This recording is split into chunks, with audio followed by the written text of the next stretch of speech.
Morning, friends. So it's just after 11 here, which means just after 5 a.m. in Minnesota, or wherever else you might be around the country. Maybe a different time, but I am in Santarem. Today was the original day that I would be walking to Golega, which is another 21 miles. I think it's just over 21 actually. 21 miles. And as I shared yesterday in my post, hashtag telling my truth, because of the blisters, it was advised to wait and rest another day. But instead of resting a day, I am resting a day. I'm not walking. We'll say that. I'm not doing the 21-mile walk.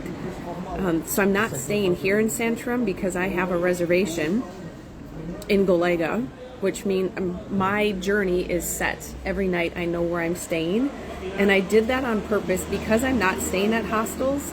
So pilgrims that choose to stay at hostels will just walk until they're tired, and then they find a hostel in that area. And most of the time there are hostels along the route, and we have really good maps that let us know where those hostels are at. Because I chose not to stay at hostels, and for a variety of reasons, which I've shared and I'm happy to share again, but ultimately it's self-care for me and being able to sleep and knowing how important that is. So because I decided not to stay in hostels, I booked places every single night to make sure that I knew I had a reservation when I showed up to that city. So even though I'm not walking, I'm still heading to Golega today, this afternoon.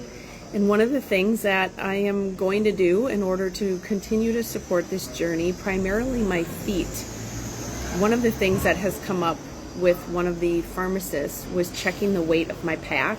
And although I still don't know how much it weighs, I am going to take a few things. What I've learned is you can take some things out of your pack, you can put it in a box, and you can mail it to Santiago. So I have a second pair of shoes that I was told I needed to have a second pair of sneakers, and I'm actually going to be sending those because those have been terrible for my feet. They'll be great back home on not cobbly roads, but here they're too squishy. Hi, buddy. Here they're too squishy, and so they make my feet even more uneven and fall. Like, because of the squish, they're soft inside of the shoe, and that rubs too much, so it causes too much friction, which is part of the reason I have such bad blisters. So that's one thing I'm going to be sending. Another thing that I'm going to be sending, I have this really, really beautiful Tommy Bahama swimsuit that we just bought. I knew I wanted a swimsuit on this trip. I had to have a swimsuit.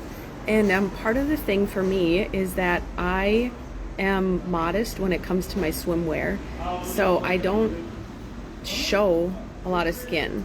And it's not necessarily a body thing. It's just that's who I've always been. I don't care to show cleavage. I don't care to show a lot of skin when it comes to stuff like that. So this swimsuit, because of how modest it is, it actually has a skirt.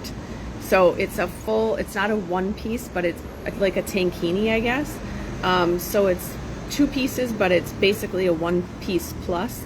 And because it's a reversible and it's a Tommy Bahama, it's incredibly good quality, and it was pretty pricey, and it's very thick and very good material, and it weighs more than I probably need to carry. So I'm going to be sending that to Santiago. And in the meantime, I have a sports bra and a pair of shorts that if I choose to go swimming, I suppose I'll use that. So that was something I came to terms with yesterday as well. The third big thing I came to terms with, we specifically bought a really lightweight, small computer for me. Because as you've heard, I'm writing a book, and I really wanted to be able to write on a computer. And if we're adding those things up, plus a couple small toiletry items, it's almost 7 pounds that I'm going to be taking out of my pack. So I'm taking a bus back to Lisbon because I went to the post office this morning. Their postal service is down, which doesn't make me feel very confident about using, and I was told don't use a post office if you can get away with it. I was told to use DHL, and there's there's a guy, this is what he does, friends. So there is a service for everything, right? There's a guy that lives in Santiago. He's about 200 meters off of the Cathedral Square. And you can ship your extra items, or if you have a full pack you want to ship to him, let's say you have a suitcase and you're going to do some traveling around after and you want to actually look like a human and not just like you came off the trail. His service is accepting your shipments, and then he stores them for a very small fee. And when you get to Santiago, you go pick them up and you pay him that small fee. So I'm going to be taking the bus to Lisbon. I'm going to be releasing those items, putting them in a package and shipping them to Santiago. And then from there, I'm going to be taking the train back to Golega. So I will still land in Golega for tonight. And then tomorrow, I get back on my feet for 21 miles to Tomar. So that is the journey. I thought I'd give you a quick update. And you can say hi to my friend Tiago. He is fabulous. He has been learning English for many, many years. I feel like he is smarter at English than even I am. So, all right, friends, I will talk to you soon. Hope you have a great day.